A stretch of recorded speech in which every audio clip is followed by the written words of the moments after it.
மனுஷகுமாரனின் இரண்டாம் வருகை நிச்சயம்.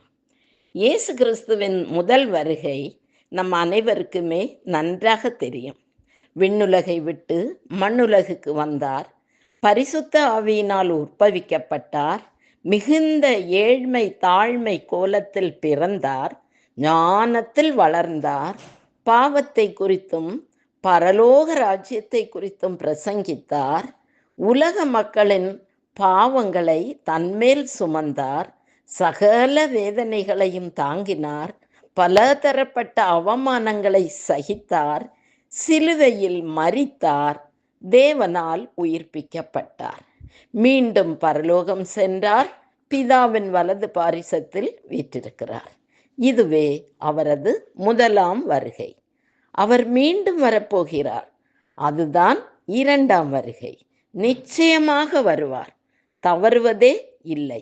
சிலர் அவரது இரண்டாம் வருகையை நம்புவதே இல்லை. அவர் எங்க வரப்போகிறார் என்று ஏளனமாக பேசுவதும் உண்டு. இதற்கு 2 பேதுரு 3:9 அழகாக பதில் தருகிறது. இதோ அந்த வசனம்.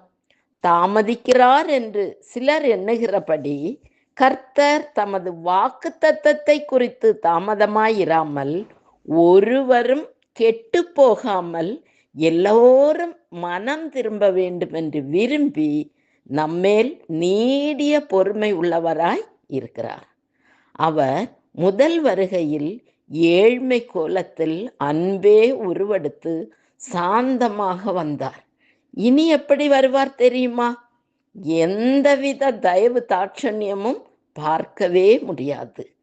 இனி அவர் வருவது ராஜாதி ராஜாவாக வருவார். சர்வ அதிகாரத்தோடு வருவார். 1 தெசலோனிக்கேயர் 4:16 சொல்லி இருக்கிறபடி ஆரவாரத்தோடும் பிரதான தூதனுடைய சத்தத்தோடும் தேவ எக்காலத்தோடும் வானத்திலிருந்து இறங்கி வருவார். ஆகா, என்ன ஒரு கண்கொள்ளா காட்சியாக இருக்கும். ஒன்று உங்களுக்கு தெரியுமா? அவரை குத்தினவர்களும் அவரை காண்பார்களாம், புலம்புவார்களாம். இதையும் வேதம்தான் சொல்லுகிறது. எதற்காக வருகிறார்? நியாயம் தீர்க்க வருகிறார், நியாயாதிபதியாக வருகிறார். அவர் வந்த பிறகு அவிசுவாசிகள் அவரிடம் அன்பையோ தயவையோ பார்க்கவே முடியாது. எனவே இப்பொழுதே அவரை விசுவாசிப்போம், அவரை ஏற்றுக்கொள்வோம், வசனங்களுக்கு கீழ்ப்படிவோம், பரிசுத்தமாக வாழ்வோம்.